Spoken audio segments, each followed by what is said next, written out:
Hello दोस्तों। इसके पहले वाले चैप्टर में हमने देखा था कि कैसे गॉड ने गारो को मार दिया था एंड इसके बाद साइतामा भी अब अर्थ की सरफेस पर आ गया है और वो ऊपर ये सब देखकर बहुत ही ज़्यादा गुस्से में आकर बिना टाइम वेस्ट किए सीधा उस गॉड का मुंह पकड़कर उसे ज़मीन में गाड़ देता है और उसके बाल पकड़कर उसे गंदा ज़मीन में घसीटता है। और ऐसा वैसा नहीं, वो कुछ ही सेकंड्स में धरती की इतनी ज़्यादा डिस्टेंस को कवर कर लेता है एंड यहीं पर ही नहीं रुकता, वो उसके सर को पकड़कर इतनी जोर से ऊपर फेंकता है कि वो गॉड लिटरली अर्थ से ही बाहर जाकर कहीं दूर एक अननोन प्लेनेट पर जाकर गिरता है।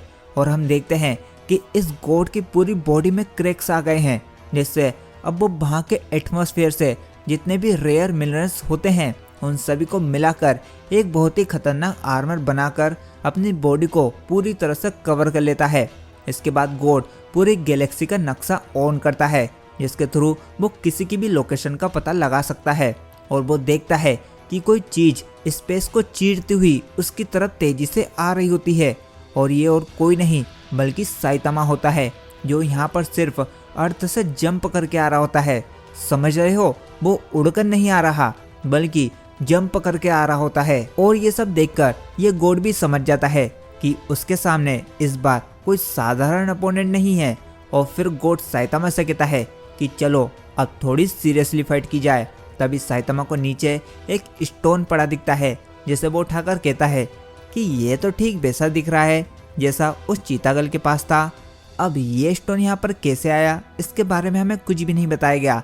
मे बी ये स्टोन एक से ज़्यादा एग्जिस्ट करते होंगे या फिर हो सकता है कि गॉड को फेंकते टाइम उसके साथ ही ये स्टोन यहाँ तक आ गया हो, क्योंकि चीतागल के मरने के बाद उसका स्टोन वहीं पर ही पड़ा था।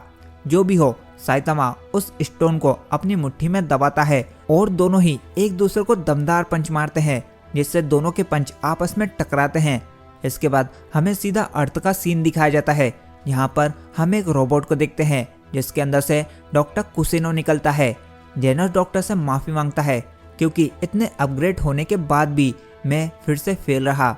डॉक्टर कहता है कोई बात नहीं, जब तक तुम्हारा कोर सही सलामत है तब तक मुझे किसी चीज़ की चिंता नहीं है।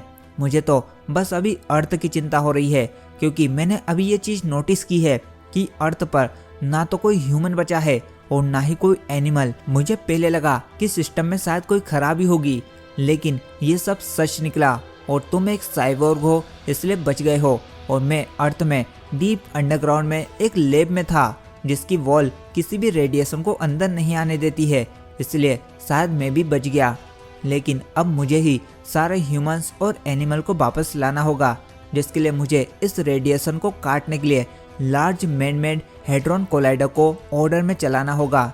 जेनस कहता है डॉक्टर ऐसी कोई चीज़ नहीं है जो आप नहीं कर सकते। डॉक्टर कहता है आशा तो यही करता हूँ। वहीं हम दूसरी तरफ देखते हैं जहाँ गॉड और साइतामा के पंचेस आपस में टकराने की वजह से वो जिस प्लेनेट पर खड़े रहते हैं वो ही पूरा डिस्ट्रॉय हो जाता है। और हम गॉड को देखते हैं जिसकी बॉडी के चीथड़े उठ चुके होते हैं, पर वो खुद को फिर से रीजनरेट करने लगता है। साइतामा कहता है सच में तुम और लड़ना चाहते हो तो चलो अब इसे जल्दी से खत्म करते हैं, क्योंकि मुझे अब घर जाकर गर्म पानी से नहाना है। तभी गॉड अपनी फोर्थ डायमेंशन का यूज करता है, जिसमें टाइम पीछे जाने लगता है, जिससे आज तक कोई भी जिंदा नहीं बचा है, क्योंकि इससे सामने वाले की बॉडी इतने पीछे चली जाती है, लिटरली उसके स्पर्म के रूप में तक। पर यहाँ पर साइतामा की बॉडी उस पॉइंट पर जाकर रुक जाती है जहाँ उसे नई नई पावर मिली थी और उस टाइम उसके सर पर बाल भी थे। गॉड भी ये देखकर हैरान होता है कि साइतामा की बॉडी इससे और पीछे क्यों नहीं जा रही। साइतामा अपने चारों तरफ के माहौल को देखकर कहता है कि अच्छा मैं समझा, तुम मेरे साथ टेट्रिस खेल रहे हो। इस गेम में आपको जीतने के लिए काफ़ी फास्ट होना पड़ता है, क्योंकि इस गेम में स्पीड ही किंग है। साइतामा कहता है तो चलो इसे रियल में ट्राई करके देखते हैं। और फिर साइतामा इतना तेज भागता है कि जो टाइम पीछे चल रहा था वो उसे सरपास कर अपने पहले के टाइम में वापस आ जाता है, जिससे उसकी बॉडी भी फिर से पहले जैसी हो जाती है। साइतामा ने यहाँ पर लाइट की स्पीड को भी पार कर दिया था और अब साइतामा बिना देर किए उस गॉड को मल्टीपल पंचेस मारता ही जाता है।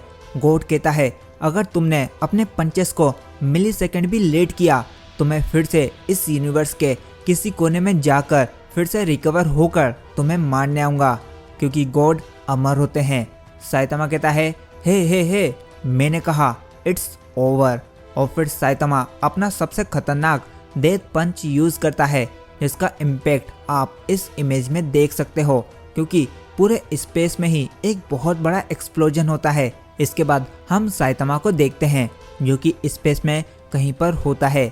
लेकिन अब दिमाग में ये सवाल आता है कि इतने बड़े एक्सप्लोजन की वजह से तो अर्थ भी नहीं बची होगी, क्योंकि वो दोनों जहाँ पर लड़ रहे थे वहां से अर्थ ज्यादा दूर नहीं थी, और इस पंच से तो कई लाख किलोमीटर दूर दूर तक के भी प्लेनेट डिस्ट्रॉय हो चुके हैं।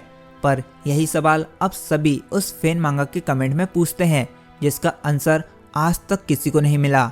और इसी के साथ ये मांगा यहीं पर ही खत्म होती है। अब इस मांगा में वैसे तो कई सारे प्लॉट होल्स थे, हमें कई सारी चीजों के पीछे की एक्सप्लेनेशन नहीं दी गई है, बट ओवरऑल उन्हें इग्नोर करें तो सच में ये फैन मांगा थी तो काफी तगड़ी। आपको ये मांगा एंड वीडियो कैसी लगी मुझे कमेंट में जरूर बताना, एंड अच्छी लगी हो तो प्लीज वीडियो को लाइक करने के साथ साथ अपने दोस्तों को भी इसे जरूर शेयर करना। एंड चैनल पर नए हो तो चैनल को भी सब्सक्राइब कर बेल आइकन को ऑल पकड़ लो, ताकि आप इसी तरह की और भी आने वाली अमेजिंग वीडियोस को मिस ना कर पाओ। सो मिलता हूँ जल्दी, तब तक के लिए goodbye and take care.